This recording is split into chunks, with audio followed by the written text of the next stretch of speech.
The next Tech Fam competition is here. This build is competing in an obnoxious competition between me and the other Tech Fam YouTubers, and honestly, I have a couple tricks up my sleeve for this one. Let's get into it.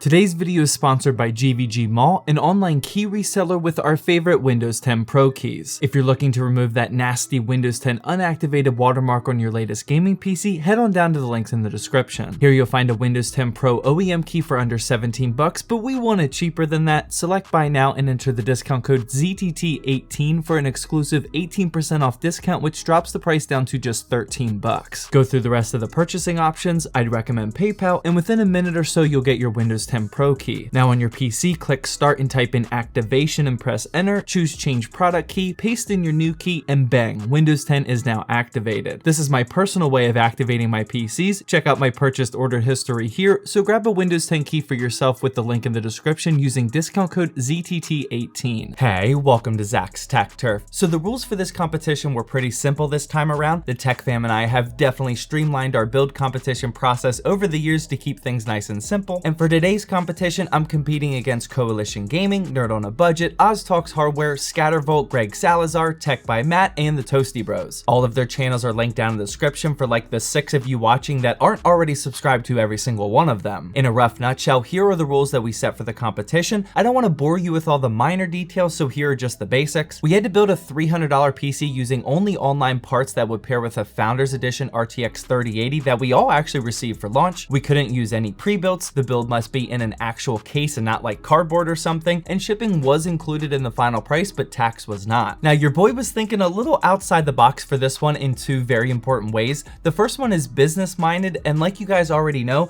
I like to sell these gaming PCs here in my local area in Pittsburgh as soon as I'm done with the YouTube video. That way I can get them out of my studio and to increase profits for my business. Obviously there's no chance that I would sell a $300 gaming PC with an RTX 3080 on the local market, so I thought it was best to buy some parts that I knew were going to be featured in a different upcoming gaming PC build guide. This is called double dipping, if you will, and sorry if you're not following because this is some super complex big brain business strategies that I'm talking about. You know, I'm just trying to focus on the business side of things a little bit, and speaking of which, that guy has no business being in my lobby. Get out, man. The second trick up my sleeve is that I tried to build the best aesthetic looking gaming PC in the competition because you guys know me at this point, it's physically impossible for me to build a non-baller looking gaming PC. To be very honest, it would have taken me hours and hours to scoop up the best possible price to performance deals on websites like eBay and Mercari, and even if I did do that, it would be really tough to compete against the hardware deal gods like Danny from Nerd on a Budget. The route I took was simply to buy the parts that I knew I needed for an upcoming build and make sure that the final product looks baller as well, which it does. But with all that out of the way, let's rattle off the parts really quickly before getting into the headshot and gameplay. Speaking of headshots, let me know down in the comments section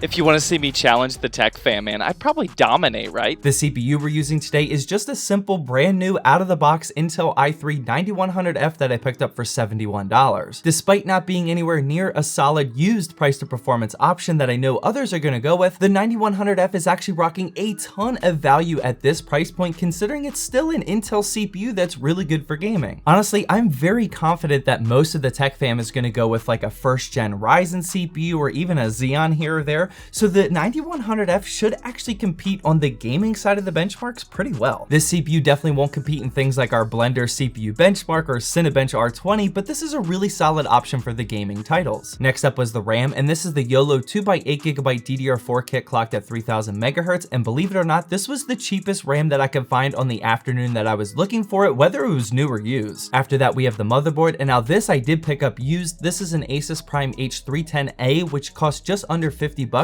and this was simply the cheapest motherboard that I could find to support the 9100F. Following that was storage, and this is a prime example of why I can't sell this gaming PC when I'm done. This is a $12 2.5-inch 500GB spinning rush drive that's meant to go in a server, and this was the cheapest 500GB option that I could find. We did have a rule that all of the benchmarking titles had to fit on the drive inside your build, meaning you couldn't just buy like a 60GB SSD or whatever, so this was the cheapest 500GB option that I could find. Later to find out that most of the tech fan bought 250GB drives and all the titles fit on there, so this really wasn't a big brain move. Next up, we have our power supply, and here I actually bought a decent used product for once. This is the EVGA 700BR, which I just scooped up on Bstock for $63. The RTX 3080 does indeed recommend a 750 watt power supply, but I was pretty confident that this 700 watt unit would work, which it did, and I was even able to overclock the 3080 for testing as well. Speaking of which, do I need to say more about the Founders Edition RTX 3080? I'm sure you guys have all seen the insane amount of videos that the Tech Fam and I have uploaded about this thing already, so let's just move on to the final part in the list. This here is the DIY PC Rainbow Flash S1W, and there's no way that this isn't the best looking case in the entire competition. Now, obviously, I have no idea what everyone else is rocking at this point in the competition, but I'm pretty confident that everybody's going to be going with the cheapest $25 to $35 case that they could find. So in my opinion, this was my time to shine, and I actually paid $50 for this thing.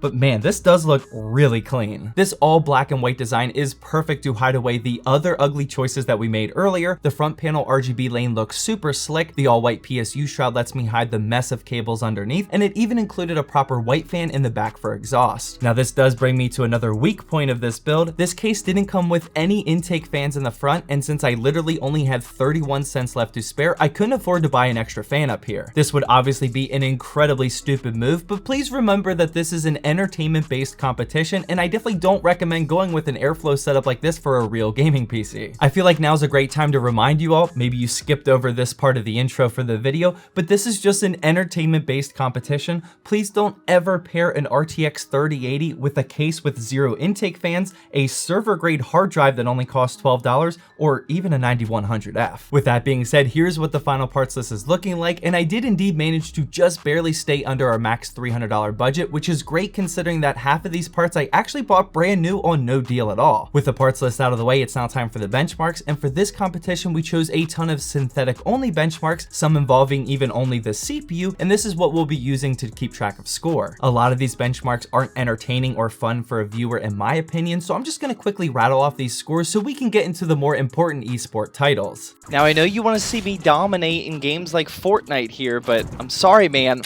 hold on. We'll get to that right after this. For 3D Mark Time Spy, this build got a final score of 11,274. Cinebench R20 single core test got 424, and for multi-core it got 1,576. Shadow the Tomb Raider on 1080p in the highest preset with ray tracing to Ultra got 72 FPS. Rainbow Six Siege in 1080p Ultra got 275 FPS. Final Fantasy 15 in 1080p high got a score of 9,300. And finally, the Blender benchmarking tool for the BMW and Fishy Cat benchmarks got a total second score of 1,359. Like I said, I don't think I'm gonna get anywhere near the best scores for things like the multi-core Cinebench or Blender benchmarks, but for a $300 budget, I think the 9100F is gonna certainly compete with the gaming benchmarks compared to everybody else. For those of you that wanna see how this thing performs out in the real world with some real gaming though, I got you covered. The first game I fired up was Fortnite obviously, and in 1080p in pro settings, I got a solid FPS average of 182. Okay, so what in the world am I doing right now? What is this? I have no idea what I'm supposed to be doing. Hello, am I supposed to try and kill this person? Oh wow! Oh, I can, okay! Oh my god, I'm actually ruining this dude's face! He still died. Oh, there's somebody. Sit down, sorry. Don't come in this house. Still got him. Let's go. Oh, somebody's behind me? Oh, there he is. Hello, sir. Am I gonna get a double kill? Double kill, let's go, baby. Oh my god, so I gotta kill these things now? How do I kill these things?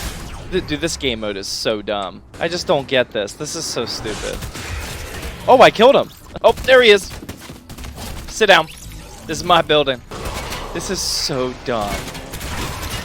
I mean, I killed him, but man, I hate this system in Fortnite. Oh. Did not expect somebody to be there. I don't think he expected me either, but he's dead. Oh, here we go. Here's another one. Oh, that one was easy to kill. Okay, I'm pretty sure this is a real person. Yeah, pretty sure that's a real person. Woo! Sit down, son. After that, I tested my new favorite game on the market, even paid $20 for this ridiculous Dr. Disrespect skin, and in 1080p in high settings, I got an FPS average of 149. But remember that for whatever reason, the FPS is still capped at 150 for this title, so it definitely could have gotten higher than that. Hello. We got him. We got him. Good shot. Good job. Oh, nope. You're not going anywhere. Oh, there's somebody. Look at this guy. Nope.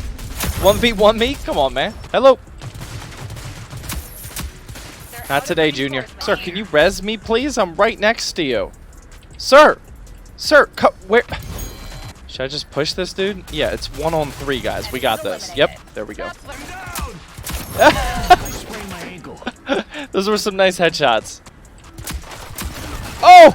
Oh, those were some nasty headshots. And finally, the last game I tested was Valorant. The tech fam definitely doesn't want to challenge me in this one, obviously, and in 1080p in high settings, I got a 205 FPS average. All right, it's Valorant time with a ridiculous RTX 3080 gaming PC.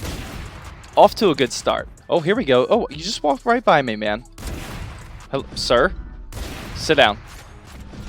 Oh, you too. Still just getting warmed up. Although I'm feeling pretty good. Did they change the radar system for this on Team Deathmatch? Doesn't matter, but I still got this. Hold on. Hold on. Sit down. Sit down. Okay, we're not looking too good on the leaderboard here. Time to make it up. Sit down. All right, I'm starting to feel it. Oh, wow. Can't believe I missed that. I don't miss twice. I don't miss twice. You guys digging the new camera quality? That guy is. Be sure to watch all the other Tech Fam's videos, which I'll link down in the description once they release over the weekend. And then also be sure to look out for Brett from UFD Tech's video, which will recap the entire competition coming in a few days. After that, feel free to join our Discord server because we definitely have the #1 community over there. And finally, I hope you enjoyed this video.